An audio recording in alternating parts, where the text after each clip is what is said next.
Welcome to WeAreSC and welcome into Five Things after USC's 17-14 win over Oregon State in Corvallis. This is Erik McKinney, joined as always on these by Greg Katz and Marc Kulkin. And let's go, guys. Five things. And as always, we're going to start with our player of the game. Greg, do you want to go ahead and give us your player of the game? I have to say, I got to go with players of the game, the defense. I thought the defense deserved it as a unit. There was a number, Tuli Peloto had a whale of a game. But I want to give it to the entire defense. I think they have been pretty much raked over the coals in the first three games, but you got to hand it to them, man. They played a hell of a game, especially given the circumstances. So my award is going to the defense. Marc, go ahead. Your player of the game. Yeah, how do you not give it to Eric Gentry? If you got to single out one guy, he literally helped create and force those turnovers. He had the one interception.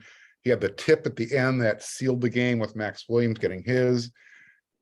He is a problem in the middle, playing that middle linebacker position. And you know what? The defense has gone from opportunistic to they're good. They're making the plays when they need to, but they're good. Lots to like. And you asked, how can you not give it to Eric Gentry? The answer is you can't. It's Gentry's my guy too. Player of the game, 8 tackles, had the interception. It's incredible to watch him so close to the line of scrimmage when the ball snapped. And then he's 15, 17, 18 yards downfield, making plays by the time the ball's thrown. I asked Shane Lee after the game, what does that look like to see a middle linebacker kind of just an absolute nightmare for opposing quarterbacks? And he sort of laughed about it. And it's not Alex Grin's joke too, that's now the prototypical middle linebacker that USC wants, a guy who's 6'6", 200 pounds. And you heard fans kind of before the season, how's he going to play inside linebacker? He's got to go to the outside, and just everything about him instinctually is inside. He's so good at reading passing lanes and stopping and moving and all that stuff that you need in there, and physical too. This was a big game for him. And Greg, you're right too. The defense overall, like that was not expected, right? The defense was going to be able to slowly come along and figure things out because the offense was going to keep scoring, and that showed up quickly. That kind of game where the defense needed to win it. Shane Lee had 12 tackles, and again, the 4 interceptions were so big. And so let's go to our second thing, and that's the play of the game. Greg, we'll go back to you. Your play of the game. Well, I'm going to call it the Bush Push, edition number 2. I watched it, and he was stone stopped. And you know what? Just watching that collision was enough to rattle my brain and give me a migraine. And he basically got hammered by his own team forward. And when he went across the line, I said, well, is he actually gonna be able to get up after that collision? And, it's kind of was led by Brett Nealon and a couple of others. And I just said, wow, if there's going to be something that's going to stand out to me, I'm sure it brought a smile to Matt Leinart and Reggie Bush's face. And you're talking about the Caleb Williams scramble on a 4th and 6, and that ends up setting up that game-winning score for USC. Yeah, and looking at it live, I didn't have an angle kind of right down the line, but when he got pushed, my first thought is, did he have that before that push? And then watching the replay, it sure didn't look like they were going to give it to him. And yeah, the offensive line making a play when they needed to there. Marc, your play of the game. Yeah, I think it's unanimous. He was 2 yards short, and then to have Brett Rudy Nylon, start that push, it was just so appropriate to have Lincoln Riley make that call earlier in the week, saying Brett's one of the strongest guys on the team, and stop playing like Rudy, and then to see that he was, like you said, Eric, he was 2 yards short of the marker, and I was like, oh wow, they're gonna, not only that, but they're gonna blow the play dead also. But they let it go. So the fact that they were able to convert that 4th and 6, which led to the heroics at the end of the game with the touchdown pass to Addison, yeah, you got to look at that play and say, without that, you don't win. Yeah, I like that one. I'm not going to make it unanimous though, and I'm going to pick two. Greg got to pick like 20 for his player of the game, so I'm going to go two plays here. The Mekhi Blackman interception has got to get mentioned. That is an unbelievable individual play to run that far downfield, to make that adjustment, to stay with the receiver, and then to haul that in. It's huge. It ends up being a really good punt for Oregon State, and they get points out of it the other way when USC can't move the ball. But that individual play by Mekhi Blackman was phenomenal. And I'm going to say the touchdown pass from Caleb to Jordan Addison. Nothing that had happened in that game up to that point led you to believe that those two guys were going to make that play at that time. I mean, you knew they could based on what they've done this season, but that connection just seemed so kind of stalled and taken care of by Oregon State. And then all of a sudden, when they need it most, that happens, because they get the first down on that fourth down play, but they still got to get it into the end zone, and to finish that from the 21 and make that absolute laser throw, and Addison with that catch with the defender coming right there. That is a big time throw and catch. Eric, let me enhance that with you, because I think it's a point well taken. When I watched it on the replay, I watched in the helmet of Jordan Addison to see. Many receivers would glance their eyes quickly to see, am I going to get whacked? And he watched that ball, and I'll tell you that it was a hair away from being knocked down, maybe intercepted, probably more knocked down. And Addison never flinched. He kept his eye right on the ball coming in, which separates the good from the great. And yeah, go ahead. Seems like one of those plays where the safety is thinking, yeah, I can get over there to this. And then the ball is just past him that quickly. Yeah. Okay, let's go to the third thing. And that's what you expected. Greg, back to you. What you expected from this one and saw. I expected a really, really difficult game. Since you were up there, and you can imagine if there was both sides of the stands were filled, how insane it is, and the third down chainsaw going off and the whole thing. I think you really have to be in that place to realize how easy it would be to get upset in there if you're not keeping your head on straight for 4 quarters. It's an insane asylum, and it's just weird. I've heard it. It's just weird, from how they designed the whole thing. I was just absolutely impressed that the Trojans kept their poise for 4 quarters. I really was. And that's what championship teams do. I mean, if they had lost the game, you'd say, well, that's not what championship teams do. They go in there and, score 2 touchdowns or what have you. But the fact they win changes the whole perspective on it. Marc, how about you? What delivered, what you saw coming? Nothing. I mean, that game could not have gone any more opposite of what I anticipated. It was close, but I think everyone anticipated a high-scoring shootout close game. This turned out to be a knockdown, drag-out SEC, defensive struggle. And it was fun to watch. Feel bad for any team having to lose this type of game, but nothing met my expectation whatsoever, other than they got the win. That's it. Yeah, so I've got a couple, one for Oregon State and one for USC. On the Oregon State side, those fans brought it. That team, the stadium, all of it, they were up for this one. And this is, Jonathan Smith has put together just a very good program and a solid one, and one that it's really tough to come into the stadium and win. And the players talked about it too. I think when you come in and you see, there's only fans on that side, you think that the decibel level is going to drop and it's not going to be that noisy. They were all pretty blown away. Lincoln Riley too. He talked about it in the press conference afterward, at just how much noise and how kind of odd it was to play where all the noise is coming from one side and the amount of noise they made. So yeah, kudos to the Oregon State fans for showing up and doing that. Then for the USC side, Travis Dye he's turning into just kind of a machine on the ground. 133 games, that's 300-yard rushing performances in a row for him. And he's so steady.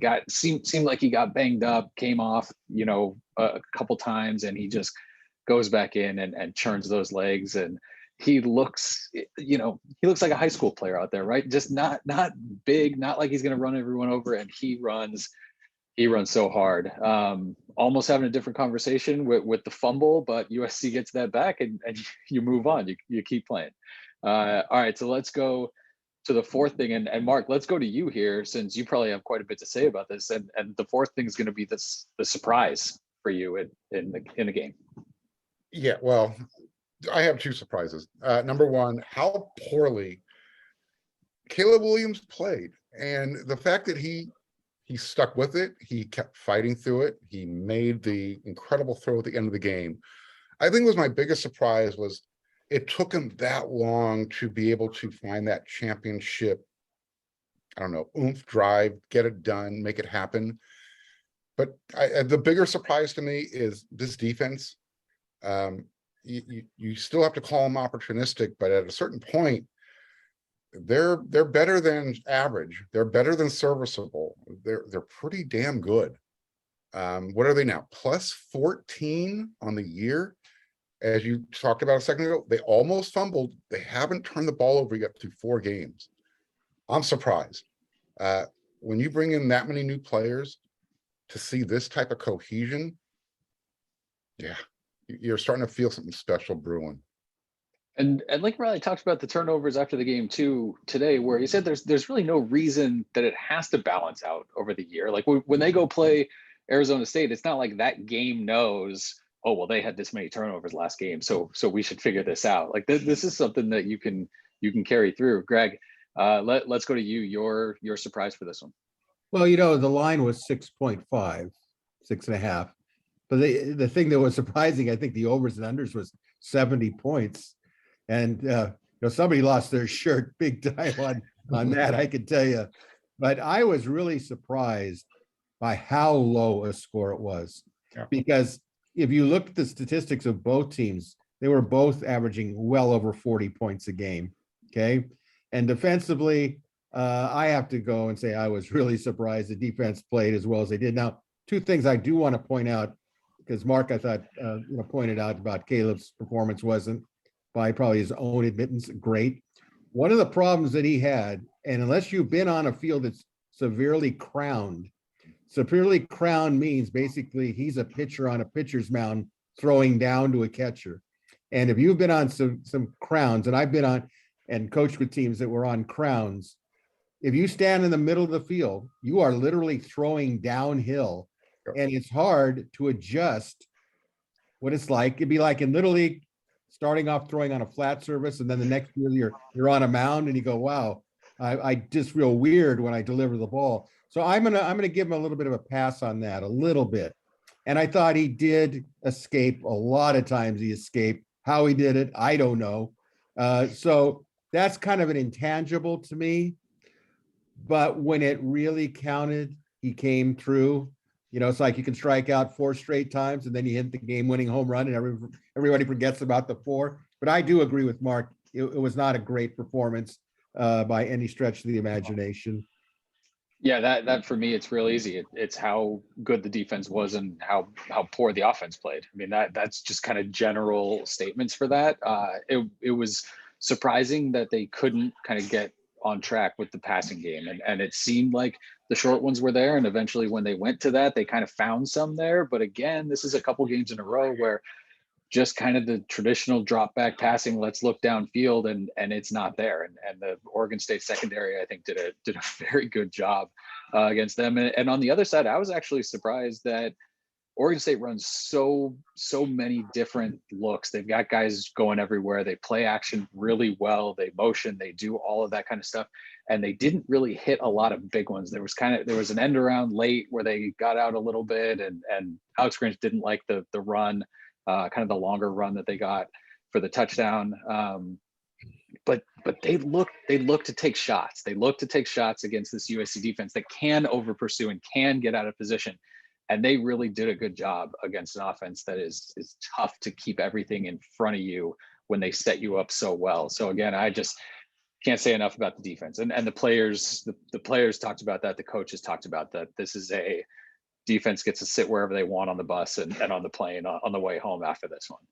And so let's go fifth thing. That's the biggest takeaway. Greg, your biggest takeaway from this game as we look forward. I think this was their turning point game. I thought the biggest takeaway is on both sides of the ball, they grew some manly hair. And I think you know, you cannot practice for this. You can coach it, but unless you experience the experience they just had will play into future games, whether it's at Utah, at UCLA. No, I'll tell you what, even Washington State's going to be a challenge at home, it would appear. But I thought that the takeaway experience in the future for me is that this team it knows how to win now. This is the type of game that changes a season, one way or the other. I mean, after all, Oregon State's now got to go to Utah. That's going to be a real challenge for them. And SC is going to get Arizona State, and we'll see if SC has kind of a come down. I don't think they are, to be honest with you. I think the Coliseum will be rocking on next Saturday night. So it was quite a maturity experience from my point of view. Marc, go ahead. Your biggest takeaway. Yeah, I'm just going to quote Lincoln Riley. You know, we've got some guts. We've got some toughness on this team. To find that the way this team won, that really sold me on this team. Everyone anticipated this is going to be an offensive juggernaut you're going to have to contend with. They were anything but an offensive juggernaut tonight, but they found a way to win.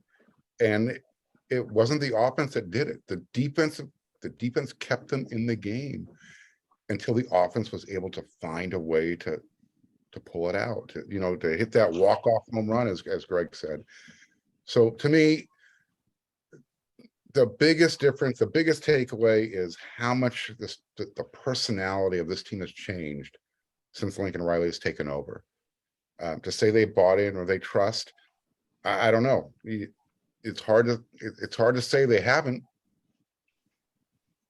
Yeah, I mean that's my biggest takeaway. This is such a good win, right? Like you go back and you look at stuff and you have a problem with this and this didn't go well and that didn't go well. But at the end of the day, coming up and getting a win here, especially when you look at the first 3.5 quarters, that's a big win for a USC program. That again, what does the first half of the season mean? What does even this first season mean? If you're talking about trajectory and long-term and all of that, these are games you have to figure out how to win. And the fact that the first one comes along and it's in a place like this with a team like that's kind of put together and doesn't typically beat themselves, that is something to get your first taste of that and come out and make enough plays to win that game. It's a big one for USC. You talked about, Greg, how do you back this up? And that's really my question for us. If they did lose, what do you do after that? And this is kind of one of those things where if you have a game like this, what do you do next? How do you use that moving forward? And that's going to be interesting to watch. But yeah, USC, they were going to have to win a game like this. Alex Grinch talked about that. You look at the final scores or how the games played out all over college football. There's a game like this, there's a game like that, there's a game like that. The games happen all different ways. You got to be able to win all of them. And so when one like this comes up, the fact that you can win it, I think, says a lot about your program. Yeah. So again, we're putting a bow on that one. A tight USC comeback win against Oregon State, 17-14 for Erik McKinney, for Marc Kulkin, for Greg Katz. This is Erik McKinney. Thank you for watching WeAreSC.